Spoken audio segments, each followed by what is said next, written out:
할렐루야. 여러분 사랑합니다. 사랑합니다. 사랑합니다. 인간이 죄를 짓고 에덴 동산에서 쫓겨난 후에 하늘문이 닫혔습니다. 아무도 들어갈 수 없습니다. 천사가 불칼을 들고 지키고 있습니다. 아무도 못 돌아 굳게 닫혔습니다. 더 이상 인간은 마음대로 그 문을 드나들 수가 없게 됐습니다. 하지만 하나님은 성도들이 말할 수 없는 고난을 겪게 되면 그들을 격려하기 위해서 종종 하늘을 열어서 하늘의 문을 여시고 회복의 꿈을 보여주십니다. 하나님은 바벨론에서 포로 생활을 하고 있는 에스겔과 다니엘에게 하늘의 문을 여셔서 회복의 꿈을 보여주셨습니다. 예루살렘은 멸망으로 끝난 줄 알았어요. 그리고 자기들은 바벨론으로 포로로 잡혀와서 이렇게 세월을 보내고 자기 인생은 여기가 끝이라고 생각했는데 회복의 꿈을 보여주셨습니다. 돌아갈 수 있다는 거예요. 예루살렘이 회복될 수 있다는 거예요. 가슴이 뛰겠지요. 가슴이 굉장히 뜨거웠을 거예요. 절망과 좌절에 빠져 있었던 그들이 새로운 힘을 얻는 기회가 됐을 것입니다. 신약 시대에도 스데반이 돌에 맞아 순교하기 직전에 하나님이 하늘의 문을 활짝 열어주셔서 우리 주님이 하나님 우편에 서 계신 것을 보게 되었습니다. 그래서 그는 담대하게 순교할 수 있었습니다. 하나님의 영광을 바라본 자는, 하나님의 영광을 체험한 사람은 이 땅에서 어떤 시련과 어려움과 환난이 온다 할지라도 그것을 등히 이길 수 있겠지요. 그래서 하나님은 하늘문을 여셔서 때로는 고난 중에 역경 중에 있는 성도들을 위로하고 격려하기 위해서 하늘의 문을 여실 때가 있습니다. 자, 오늘 본문은 사도 요한이 기도하는 중에 하늘문이 열리면서 다시 오실 주님의 모습을 보는 그 광경이 기록되어 있습니다. 11절 상반절인데요. 시작. 또 내가 하늘이 열린 것을 보니. 자, 요한은 전에도 하늘이 열리는 것을 보았는데 이번에는 하늘이 열리면서 예수님께서 하늘 군대를 이끄시고 재림 준비를 하고 계시는 그 광경을 목격하게 됩니다. 자, 오늘 본문을 통해서 다시 오시는 예수님의 모습은 어떤 모습인지, 그리고 우리 그리스도인들은 종말의 때 어떻게 살아야 할지 두 가지 말씀을 오늘도 나누도록 하겠습니다. 첫 번째입니다. 다시 오시는 그리스도는 어떤 모습으로 오실까? 한마디로 승리자의 모습으로 오십니다. 따라서 하겠습니다. 승리자의 모습으로 오신다. 승리자의 모습으로 오신다. 자, 11절 중반절인데 읽어보겠습니다. 11절 중반절 시작. 보라, 백마와 그것을 탄 자가 있으니. 자, 백마와 그것을 탄 자 예수 그리스도시요. 고대 로마는 다른 나라를 정복해서 그 피정복된 나라 백성들을 끌고 와서 포로로 잡아와서 노예로 삼았고요. 그리고 피정복민들에게서 많은 재산을 탈취해서 뺏어와서 제국, 로마 제국의 부를 축적하고 누렸습니다. 전쟁에서 승리하고 돌아오는 장군들은 언제나 백마를 타고 개선했습니다. 로마 시민들은 전쟁을 마치고 돌아오는 장군이 탄 그 말의 색깔을 보고 승패를 알 수 있었습니다. 와, 흰말이구나. 흰말을 탔구나. 우리 로마가 승리했구나.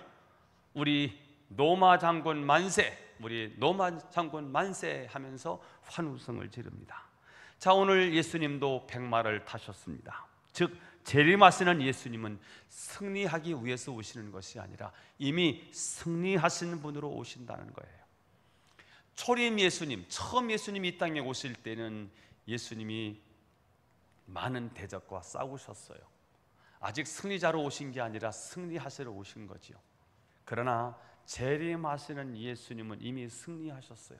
그래서 승리한 모습으로 오신다는 거죠. 11절 하반절 읽겠습니다. 시작. 그 이름은 충신과 진실이라. 자, 그분의 이름은 충신과 진실인데, 충신이라는 말은 끝까지 견뎌낸 신실한 자, 충성된 자라는 말이고요. 또 진실은 거짓이 없는 바른 자라는 뜻을 가지고 있습니다. 자, 그러니까 충신과 진실이라는 말은 예수님이 하신 약속을 지키실 분이라는 것입니다. 여기서 약속은 재림의 약속을 말하고 있습니다. 재림에 대한 약속이 많이 기록되어 있는데 신약 성경만 318회나 기록되어 있습니다.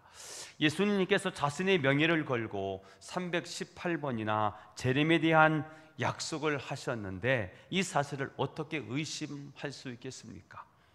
예수님이 하신 약속이 한 번 하신 약속이 아니고 오신다.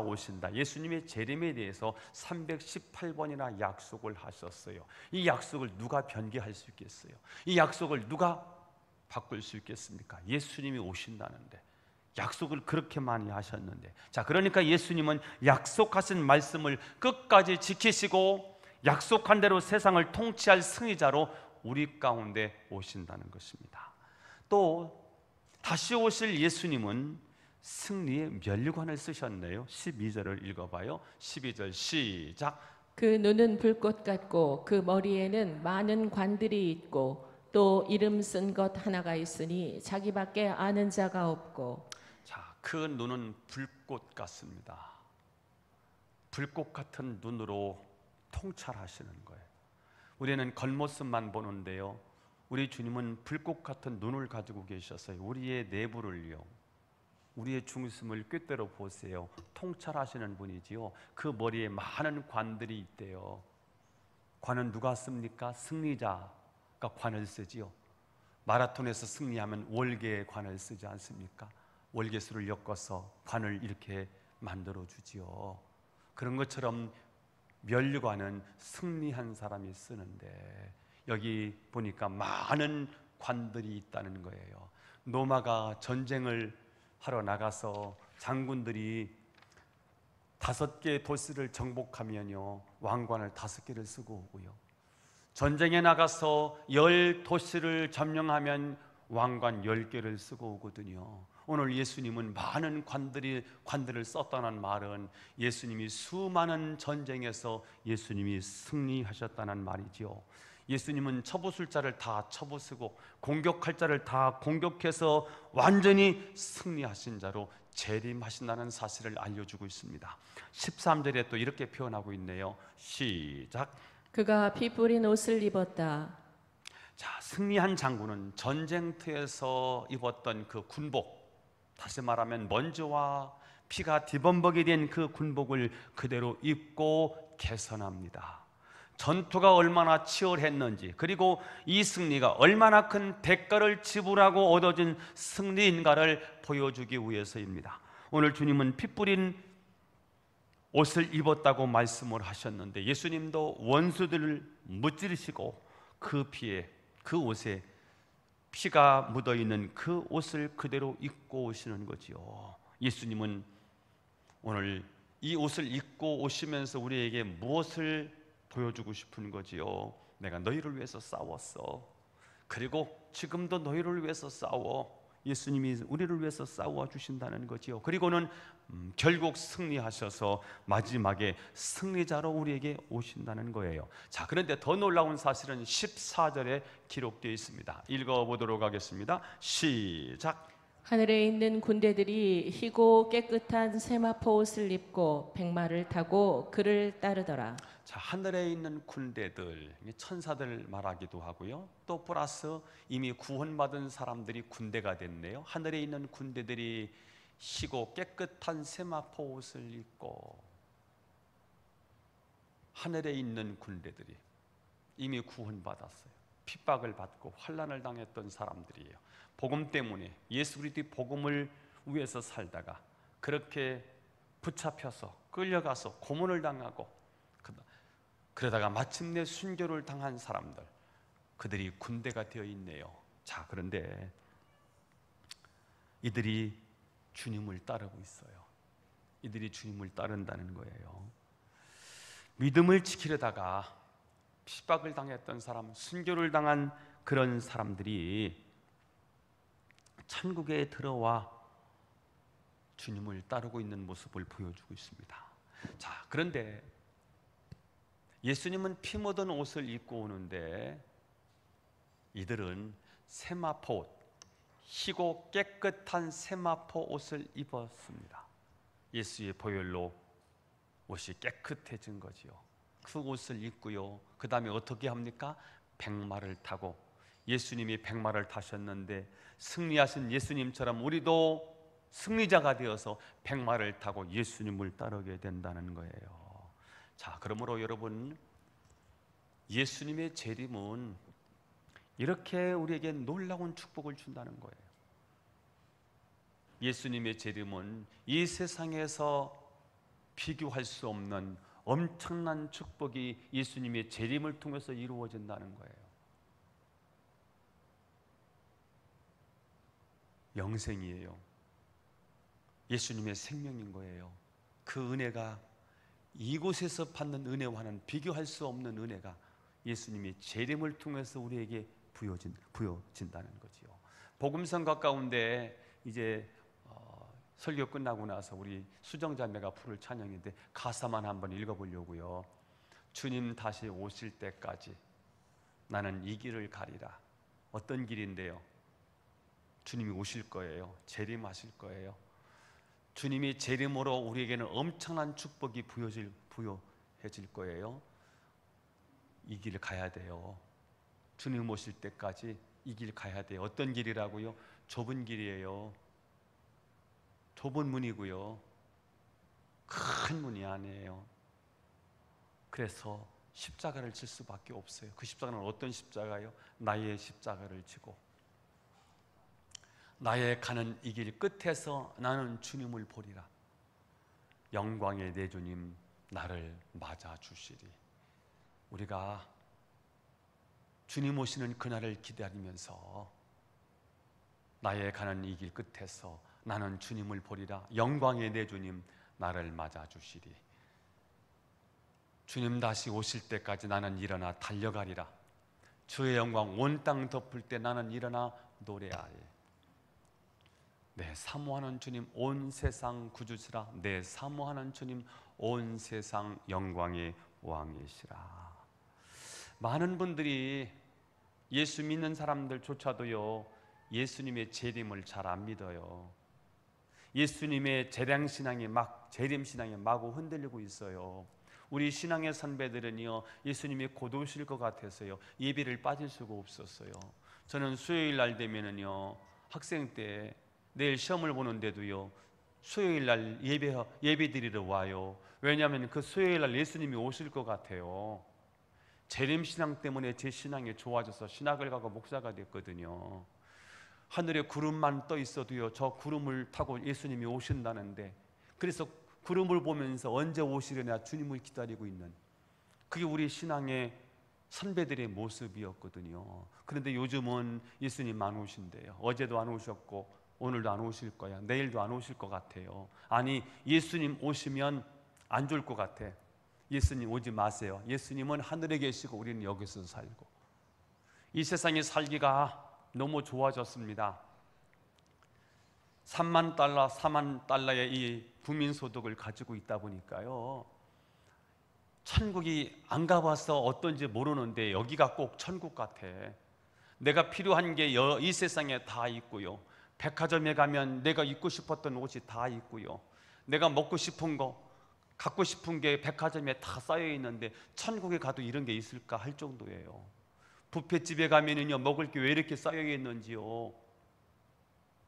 너무 맛있는 건데요, 배가 불러서 더 이상 먹을 수가 없지요. 혹시 천국에 가도 이렇게 먹을 게 많을까? 이렇게 할 정도로, 이렇게 착각할 정도로 많은 사람들이 세상에 빠져서 세상에 살면서요, 여기서 천년만년 살려고 생각을 하고 있어요. 그런데 여러분, 우리의 최후 승리는 예수님의 재림으로 이루어진다는 사실이에요. 우리의 영원한 생명은, 영생복락은 예수님의 재림으로 이루어진다는 거예요. 그래서 우리가 금방 소개했던 복음 가사처럼 좁은 길, 좁은 문으로 나의 십자가를 지고 걸어가야 합니다. 그 영광의 주님을 갈망하면서 다시 일어나 우리는 저 천성을 향해서 달려가야 합니다. 저는 최후 승리가 바로 여러분의 승리가 될 수 있기를 주 예수님의 이름으로 축원합니다. 자, 그러면 첫 번째는 예수님 다시 오신대요. 어떤 모습으로 오시지요? 승리자의 모습으로 오신대요. 그 승리를 우리에게 주는 날이 언제예요? 최후의 승리의 날, 그날은 주님이 오시는 날, 재림하시는 날이죠. 반드시 오신다는 거예요. 승리자의 모습으로 오신다는 거예요. 그때 주님이 백마를 타고 오시는데 우리도 백마를 타고 그분을 따르는 날이 온다는 거예요. 그날을 기다리면서 사십시다. 그날을 사모하면서 사십시다. 그분의 영광이 우리의 영광이 되는 그날을 사모하며 사십시다.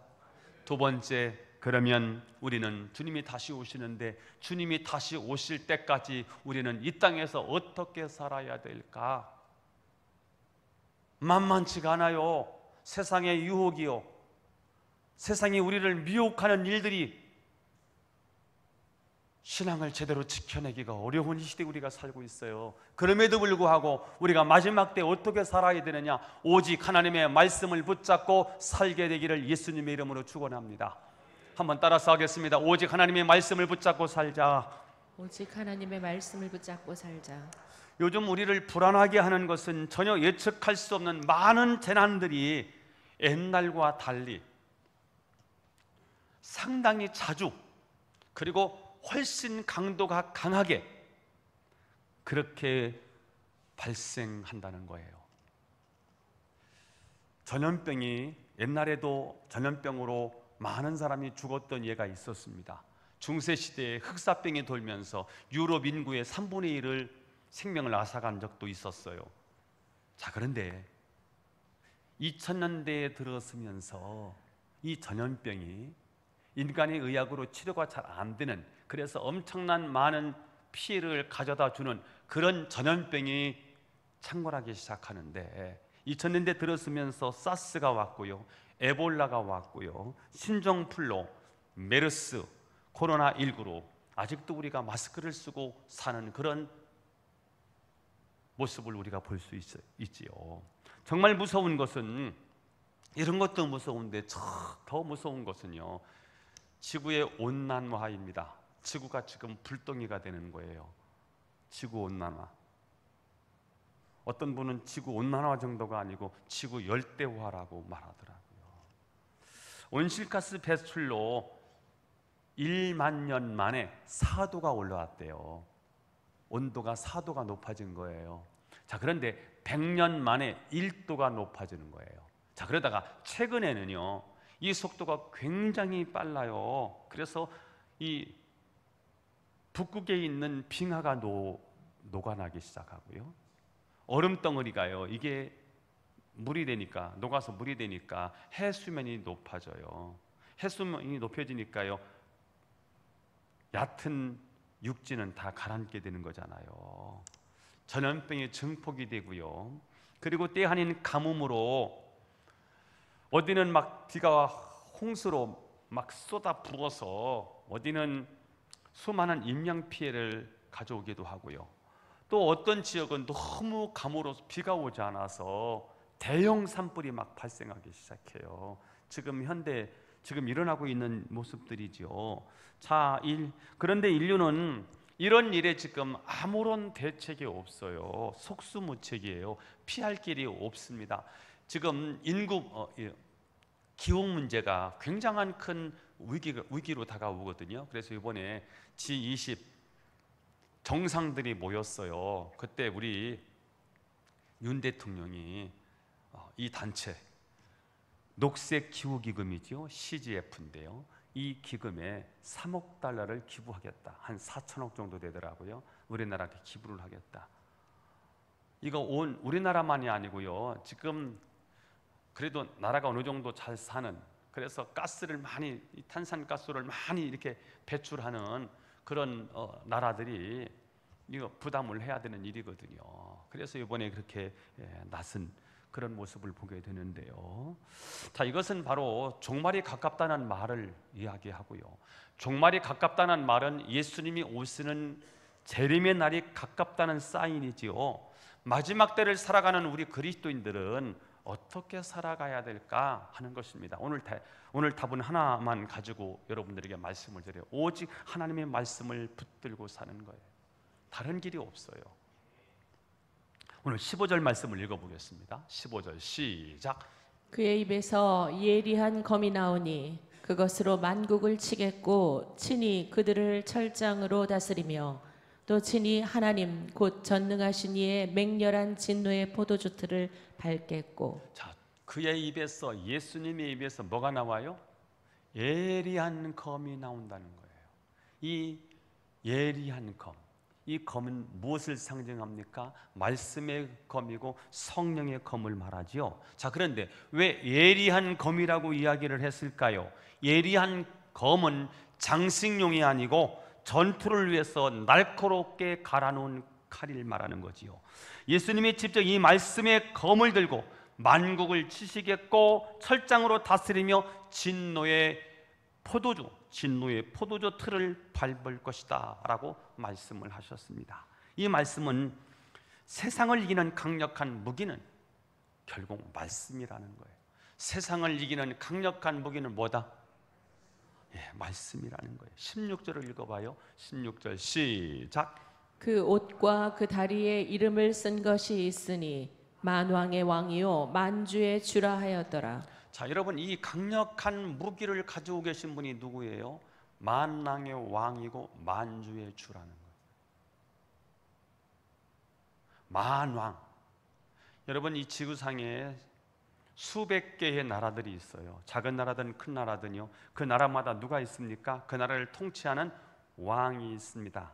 그 왕 위에 누가 계시다는 거예요? 만왕의 왕이세요. 그분이 저와 여러분의 주님이시라고요. 이 땅에는 수많은 고용주들이 있어요. 주인이 있습니다. 그 주인들이 얼마나 많을까요? 수억 주인들이 있겠지요. 그 주인 가운데 만유의 주가 누구시라는 것입니까? 예수 그리스도라는 거예요. 이 땅에 강력한 통치 능력을 가진 왕도 있어요. 이 나라 가장 강력한 힘을 가진 통치자는 누구일까요? 바이든, 러시아를 통치하고 있는 푸틴, 이런 사람들이겠지요.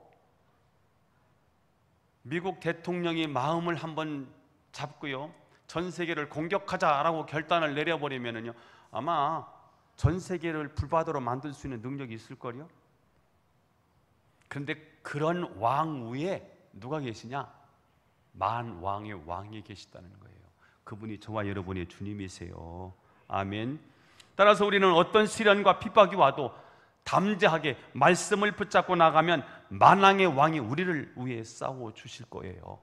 11절 하반절에 이렇게 되어 있습니다. 그가 공의로 심판하며 싸우더라. 그가 공의로 심판하시며 싸우시는 거예요. 그러니까 예수님은 옛날도 예수님은 우리를 위해 싸워 주셨고요, 지금도 우리를 위해서 싸워 주시지요. 저는 여러분이 우리를 위해 싸워 주시는 왕이신 주님의 말씀을 붙잡고 최후 승리를 얻기를 축복합니다. 오직 말씀을 붙잡고 사는 일이 결코 쉽지가 않아요. 세상에 수많은 유혹이 우리를 유혹할 거예요. 말씀대로 사는데요, 말씀대로 살아서는 꼭 죽을 것 같은 현장이 주어진다니까요. 이스라엘 백성들이 가나안 땅에 들어가서 믿음으로 살아야 되는데요, 이게 못 믿은 거예요. 믿어지질 않는 거예요. 그래서 하나님이 여호수아에게 오직 하나님 말씀을 붙잡고 그 말씀을 묵상하면서 살아야 돼. 너희는 말씀을 지키는 일에, 말씀대로 사는 일에 마음을 강하게 해야 돼. 담대하게 해야 돼. 그리고 그 말씀을 붙잡고 가나안 땅에 들어갔는데요, 그 말씀 붙잡고 가나안 땅에 들어가서 살면 이길 수 있다고 생각했어요. 훈련이 충분하다고 생각했어요. 웬걸요, 들어가 보니까 말씀은 가짜나 보이고요, 세상에 왜 이렇게 크고 왜 이렇게 위대하고 왜 이렇게 화려해요? 우리는 없는 무엇인가를 세상에 가지고 있는 거예요. 우리는 농사법을 모르는데 가보니까 농사법을 알고 있고요, 우리는 문화적인 혜택이 하나도 없는데 가서 보니까 잘 먹고 잘 살면서 쌓아놓고 여가를 즐기면서 문화 활동을 즐기고 있어요. 우리는 광야에서 하늘에서 만나만 주워 먹고 살았는데 가서 보니까 게임이 안 되는 거예요. 그러니까 가나안 땅에 들어갔던 이스라엘 백성들이 말씀을 등지고 그들을 따라가 사는 거예요. 그래서 결국은 이스라엘이 멸망하고 말아요. 똑같은 일입니다. 여러분, 우리가 말씀으로 살아야 되는데, 말씀만 붙잡고 살아야 되는데 세상이 호락호락하지 않아요. 세상이 만만치가 않은 거예요.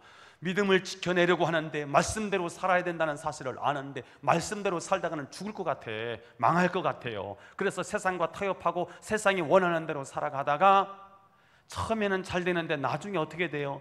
이게 하나님의 백성은, 하나님의 택한 백성은 안 된다는 거예요.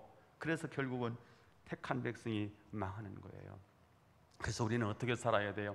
십자가 단단히 붙잡고 날마다 이기며 나가세. 머리에 면류관 쓰고서 주 앞에 찬양할 때까지. 십자가 단단히 붙잡고 나가는 거예요. 십자가의 복음을 의지하고 나가는 거예요. 복음성가, 우리 찬송가를 제가 한번 적어놨는데요. 제우 승리를 얻기까지 주의 십자가 사랑하리. 빛난 면류관 받기까지 험한 십자가 붙들겠네.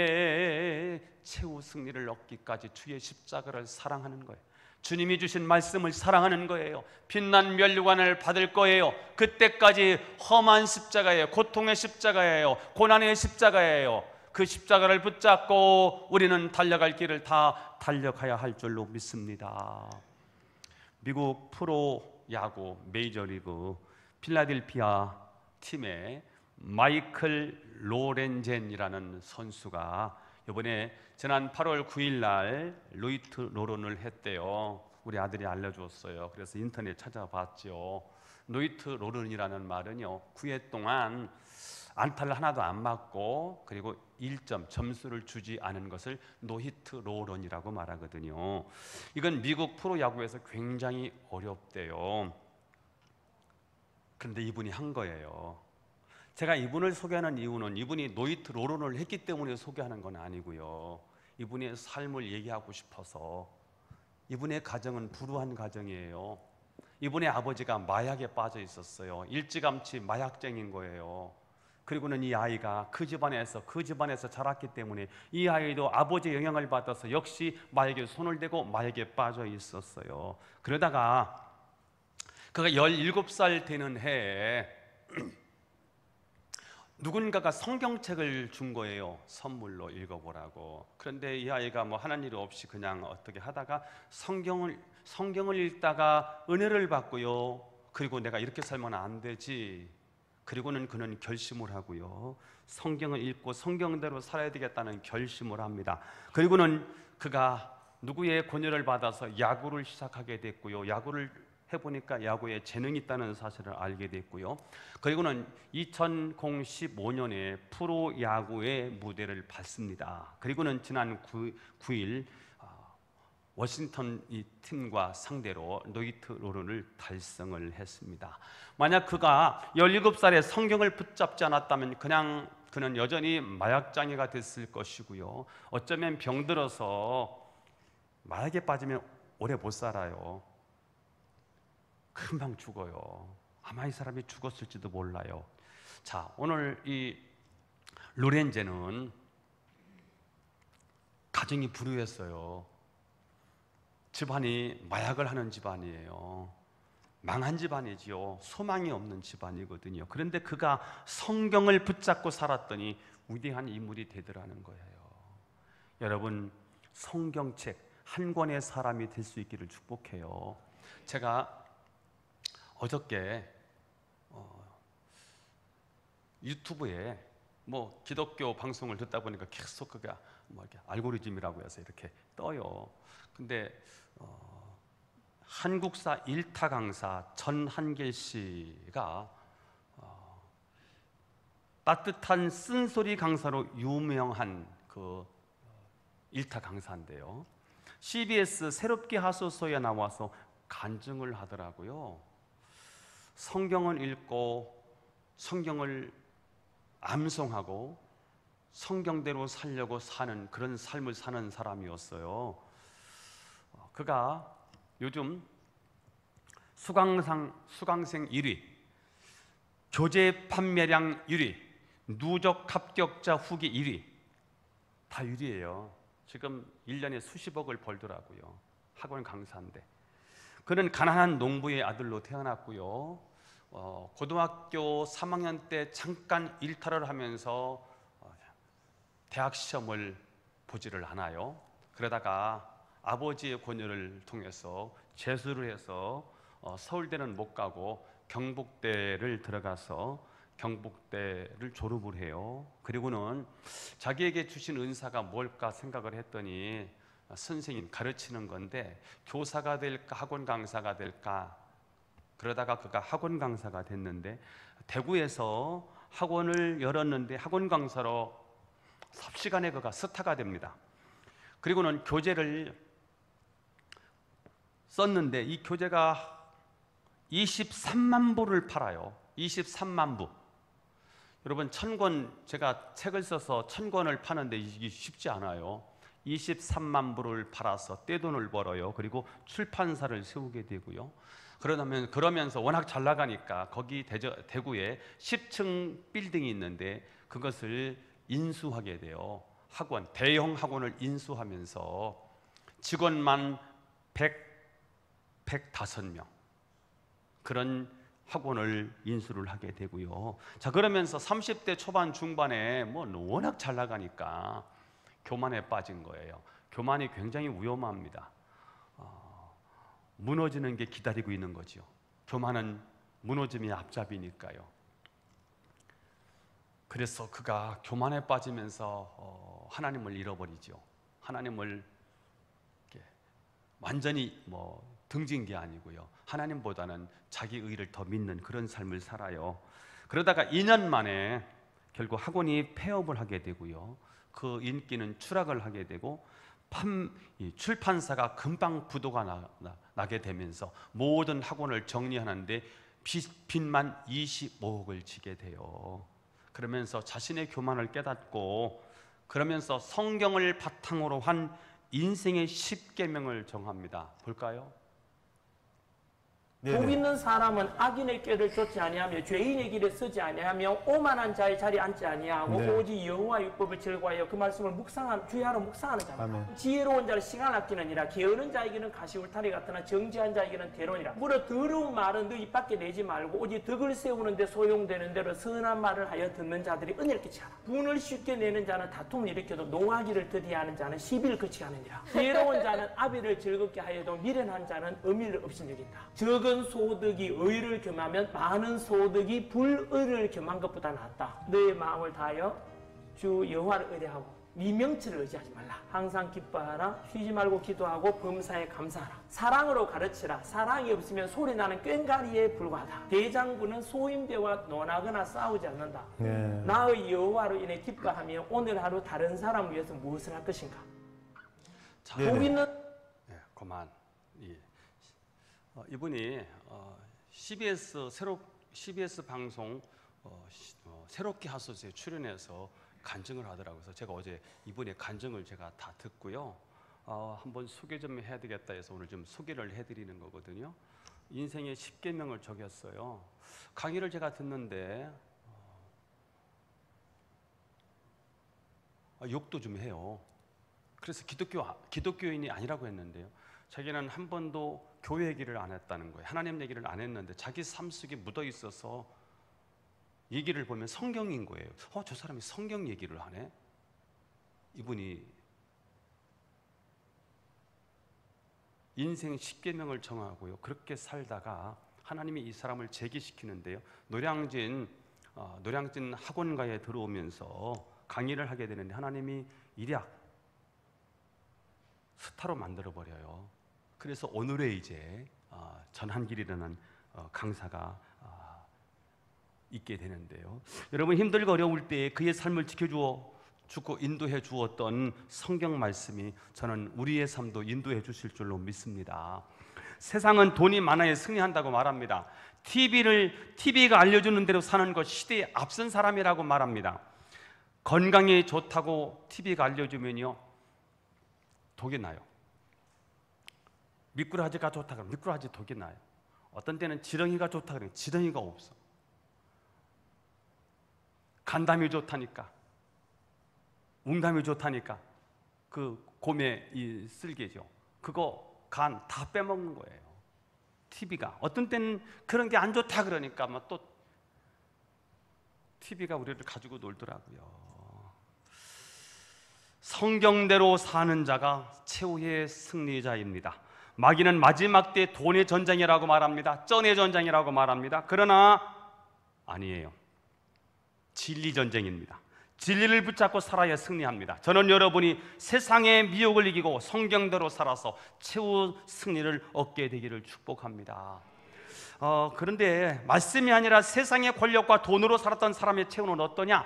18절에 나오는데요. 다 읽지 말고요. 그냥 쭉 무슨 얘기 하냐면 다 죽었대. 다 죽었어요. 왕, 장군, 장사 다 죽은 거예요. 죽어서 독수리가 와서 그 시체를 뜯어먹는 얘기를 하고 있는 거예요. 자, 19절, 20절 19절 시작.